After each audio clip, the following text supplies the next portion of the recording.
7 years, Jamel Demons, known to the world as YNW Melly, has spent 7 years inside a Broward County jail cell without a conviction. And what has happened to him behind those walls has set tongues wagging across the internet. Here's the full story of what led to this point and what comes next. On October 26, 2018, 4 members of the YNW rap collective, Melly, Cortland YNW Bortland Henry, Anthony YNW Sackchaser Williams, and Christopher YNW Juvie Thomas Jr., left a recording studio in Fort Lauderdale, Florida, and got into a car together. By the end of that car ride, Sackchaser and Juvie were dead. Police in Miramar alleged Demons shot and killed Thomas Jr. and Williams in a car after spending the night of October 26, 2018, at a Fort Lauderdale recording studio. Investigators say Demons, along with co-defendant Cortland Henry, staged a drive-by shooting in Miramar near the Everglades and claimed they were all victims.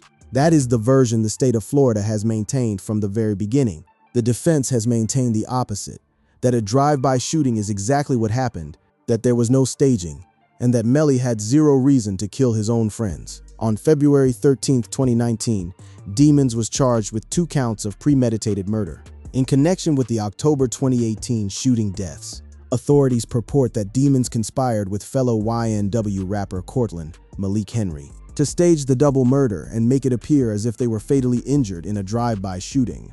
Melly was 19 years old at the time of his arrest. He turned himself in to Miramar police that same day. Demons turned himself in on February 13, 2019. He announced on his Instagram, "No, I did not get locked up in Washington, but I am turning myself in today. A couple months ago, I lost my 2 brothers by violence, and now the system want to find justice."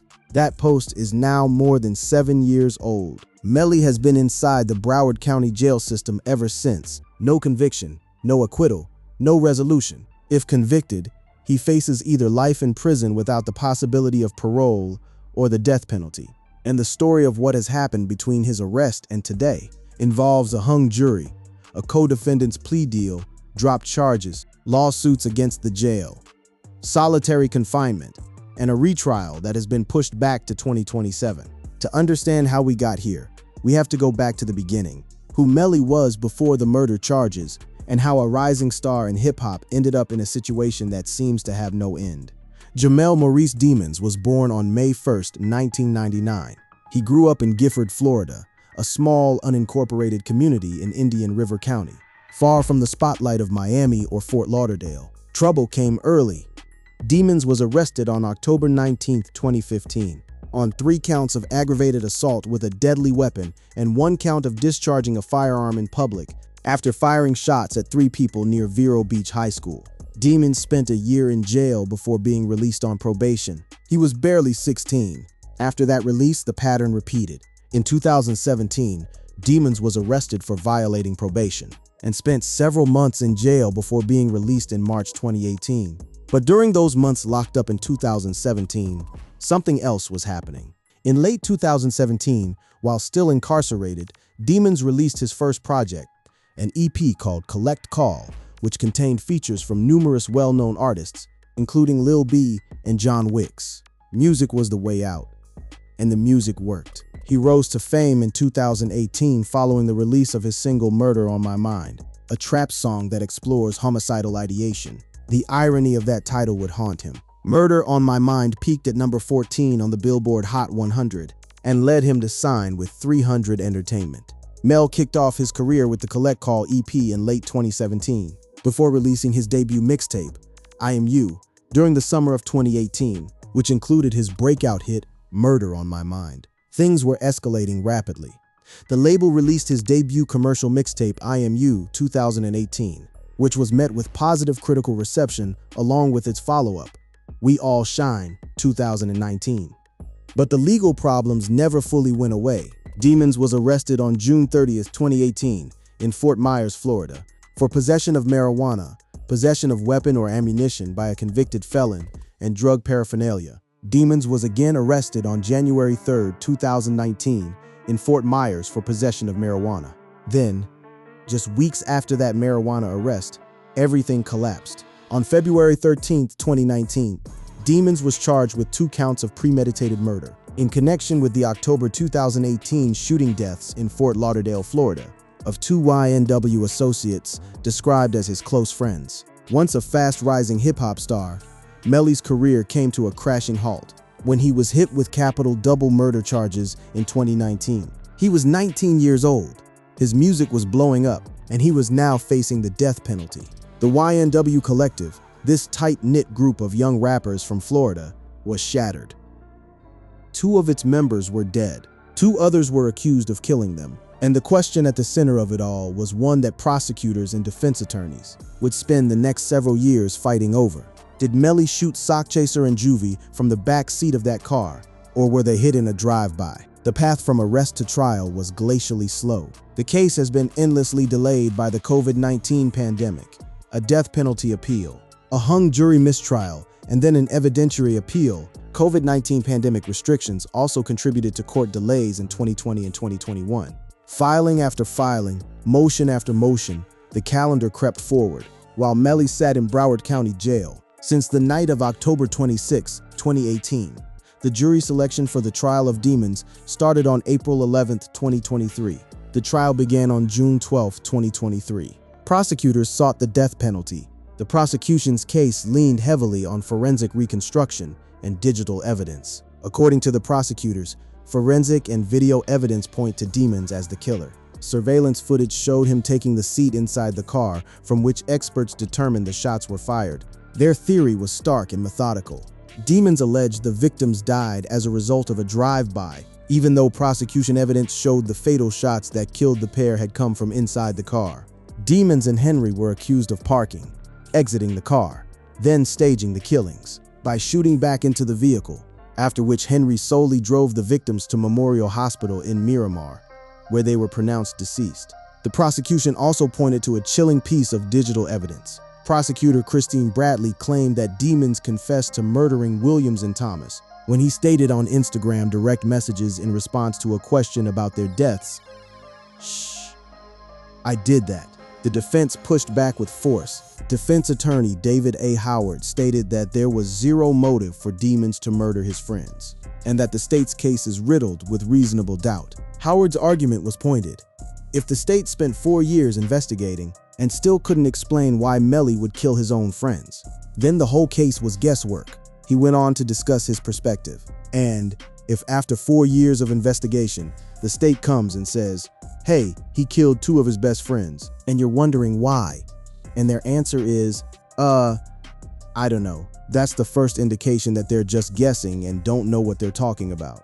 And that, ladies and gentlemen, is by itself reasonable doubt. The nearly 20-day trial wrapped last week with closing arguments taking place on Thursday, July 20th. Then the jury went behind closed doors. What happened next defined the entire trajectory of this case going forward. The jury deliberated for 14 hours over 3 days, but were unable to reach a unanimous verdict, even after the judge gave them an Allen charge, a direction which urged them to try to come to unanimous conclusion. On July 22, 2023, Judge John Murphy declared a mistrial, after the jury remained deadlocked on the charges, with a 9-3 vote favoring conviction on the lesser offenses of manslaughter. 9 jurors wanted to convict on manslaughter, 3 did not. Attorneys said one juror who favored Demons refused to convict him and convinced 2 others to vote not guilty. The state could not get unanimity. Judge Murphy declared a mistrial. For Melly, this meant neither freedom nor closure. A rep for the Broward County State Attorney's Office confirmed to Rolling Stone that they would seek a retrial. The state was not giving up, and Melly was going back to his cell. If the trial deadlock was a legal limbo, what was happening inside Broward County Jail was something far more visceral. The conditions Melly was living under had been deteriorating for years, and by the time his attorneys started filing documents about it, the picture that emerged was deeply troubling. According to the docs, Melly started solitary confinement way back in December 2021, on a 23-1 schedule, which means Melly is locked alone in a small cell for 23 hours a day, while being allowed out for 1. And he says during that 1 hour, he's not allowed to interact with other detainees. 23 hours alone. 1 hour out. No conversation. Every day. For years. The papers also allege Melly hasn't been able to talk to or accept visits from family or friends for the past 4 years, as his visitation and phone privileges were allegedly revoked in 2022. His mother, Jamie King, could not see him. She could not hear his voice. The circumstances around the tightening of restrictions were connected to a specific incident. The suit mentions specifically a 2022 controversy in which Broward County authorities accused Melly of plotting an escape from jail. It says that despite Melly being cleared in an investigation, he was moved from his current dorm into solitary confinement and all phone communication with the outside world ceased. It further charges that in late 2022, Melly was moved to a vacant unit in the jail with no privileges, no television, and no access to a newspaper. The allegations in the lawsuit described conditions that escalated over time. At one point, the rapper was transferred to a unit where he was only allowed outside his cell for an hour and had no contact with other inmates. While at another Broward jail earlier this year, Melly was housed on a floor by himself in a cell without a door. A member of the sheriff's office emergency response team guarded him around the clock, and jail staff was instructed not to speak to him.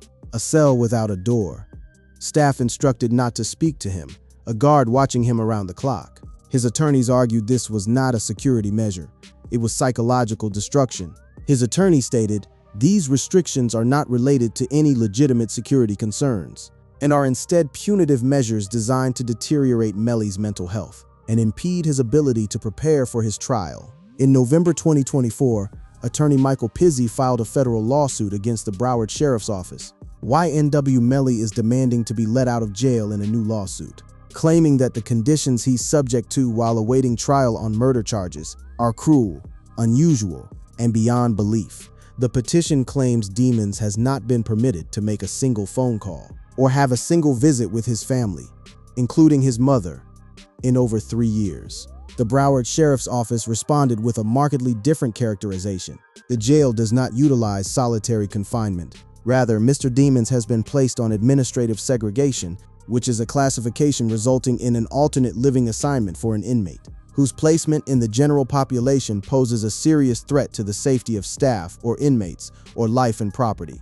A federal judge took the petition seriously enough to move forward. A federal judge is requiring the Broward Sheriff's Office explain why the rapper should remain jailed. Melly's mother, Jamie King, held a press conference and spoke directly to her son. "Jamal, if you watch this today, I just want you to know I love you," said King. "I'm going to continue fighting for you, and I just want to know that you're okay.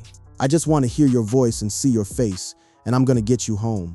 Meanwhile, the legal situation around the actual murder case was itself shifting in ways that nobody expected. While Melly sat in isolation, his co-defendant YNW Bortland was making moves. Bortland denied the accusations up until this past September, when he took an 11th hour plea deal before trial. He was sentenced to 10 years in prison, far less than the multiple life sentences he was facing if convicted. Henry took a plea deal and was sentenced to 10 years in prison on witness tampering and accessory after the fact charges. In exchange, the state dropped the 2 murder charges against him. That was seismic. The man originally charged alongside Melly for the same murders struck a deal. The murder charges against Bortland vanished. He pleaded to lesser offenses and received a definitive sentence. Melly, the alleged shooter, remained behind bars with no resolution. Then, in January 2026, another unexpected development. State prosecutors in Broward County dropped tampering with a witness charges against rapper YNW Melly. Tuesday's decision comes one day before the trial was set to start. A total of 4 charges were dropped, including tampering with a witness, directing activities of a criminal gang, criminal solicitation to commit murder, and conspiracy to tamper with a witness on a capital felony. 4 charges gone, the day before trial was supposed to begin. The charges stem from allegations that Melly tried to convince a key witness not to take the stand in his 2023 double murder retrial. These were not minor accusations. Criminal solicitation to commit murder and gang-related charges carry enormous weight, and the state simply dropped them. That decision sent the internet into a frenzy. In early 2026, prosecutors dropped a witness tampering charge against Melly, leading to renewed optimism among fans and speculation that he could be released. However, that charge being dropped does not mean the core murder case has been dismissed. Fans ran with the narrative. Rumors spread across TikTok, Instagram, and Facebook, claiming Melly would be freed on April 30, 2026. Those rumors are false. April 30 is the date of a bond hearing, not a confirmed release. Melly's legal team then filed a formal request for bond. In March 2026, defense lawyers for YNW Melly filed a new motion, asking a Broward judge to release the rapper from jail while he prepares for a retrial on double murder charges, calling the conditions of his detention flagrantly restrictive and dehumanizing. His new attorneys, Drew Findling and Carrie Hallwout, laid out their argument comprehensively. They argue in a court motion that Melly has spent 7 years of his young adult life in flagrantly restrictive, dehumanizing conditions, including solitary confinement since 2021. Although he is presumed innocent, his conditions of confinement are more onerous than if he was actually convicted of a crime and sentenced to prison. Right attorneys Drew Findling and Carrie Hallwout. They also argued the prosecution's case had weakened. They say the prosecution's case has been weakened since Melly's initial detention, citing a 2025 appellate court order that suppressed evidence obtained from an overbroad search warrant. And they offered practical assurances. Melly's lawyers say he'll willingly submit to house arrest and electronic monitoring if let out. They also argue that he's not a flight risk, since the rapper has never left the United States and doesn't even have a passport. The bond hearing was officially scheduled on April 30th, 2026 at 9:30 a.m. YNW Melly is scheduled to appear before Judge Martin S. Fain in Broward County for what has been described as an all-pending motions hearing. Among the motions to be considered is a formal request to grant Melly bond, specifically an Arthur hearing. But even this hearing didn't come without complications. YNW Melly refused to appear at his March 31 hearing in Broward County. The reason for his refusal has not been disclosed. Jail officials completed a court notification of inmate refusal form, confirming he declined transport to the courthouse despite being told attendance was required. A man who has been in solitary confinement for years, denied contact with the outside world, refused to show up to court. No one has publicly explained why. His attorneys continue to represent him regardless. So where does this leave YNW Melly? As of April 2026, rapper YNW Melly remains in custody at Broward County Main Jail in Fort Lauderdale, Florida. He has been there since February 13, 2019. He is 26 years old. He was arrested at 19. His entire adult life from the age most people are entering college or starting their first job has been spent inside a jail facility without a verdict. The retrial is now postponed until at least January 2027, meaning Demons will have spent over 8 years in custody without a conviction. If the retrial begins as scheduled on January 6, 2027, it will be more than 8 years from his arrest to the start of a second trial, for a case that already went to trial once and ended with jurors unable to agree. If convicted, Demons could be one of the first defendants, sentenced under Governor Ron DeSantis' new non-unanimous death penalty law, which allows a jury to recommend death if at least 8 out of 12 jurors agree. That law changed the calculus considerably. In his first trial, the jury voted 9-3 on manslaughter, not murder. Under the new law, the threshold for a death recommendation is 8 out of 12. The state of Florida is still actively pursuing the double murder case against Melly, and his retrial has now been pushed back to 2027 as legal proceedings continue. The prosecution has not signaled any interest in dropping the murder charges. They dropped the tampering charges, but the core case remains. On the defense side, the arguments have been consistent and increasingly forceful. There was no motive. The state's evidence has weakened, particularly after a 2025 appellate ruling suppressed evidence from an overbroad warrant.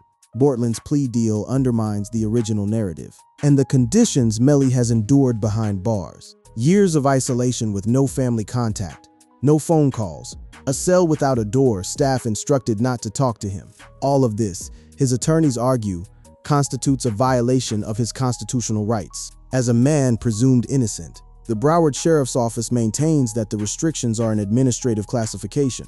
Based on security concerns, they have never publicly acknowledged the term solitary confinement with respect to Melly's housing. Their position is that his placement in administrative segregation is justified. The April 30th hearing is the next pivotal moment. If Judge Martin Fine grants bond, Melly could walk out of jail under house arrest with electronic monitoring, but out of that cell. If bond is denied, he goes back to the same conditions, waiting for a trial that is still 9 months away. Court filings and any scheduled hearing will determine. whether this motion becomes the defense's latest denied bid or a turning point that allows Melly to prepare for trial from outside jail. What's not in dispute is the toll. 7 years behind bars, years in isolation, a mother who cannot see her son, a music career frozen in place, 2 men dead, and a legal system that has taken this long and still not produced a final answer. Melly's legal situation remains one of the most closely watched cases in hip-hop. The story of YNW Melly is not just about a rapper accused of murder. It is about the speed, or lack of it, at which justice moves, the conditions people endure while waiting for it, and the question of what happens when a case this serious simply refuses to reach a conclusion. Whether Melly is guilty or innocent is a question only a jury can answer, and after 7 years, that jury still hasn't been seated.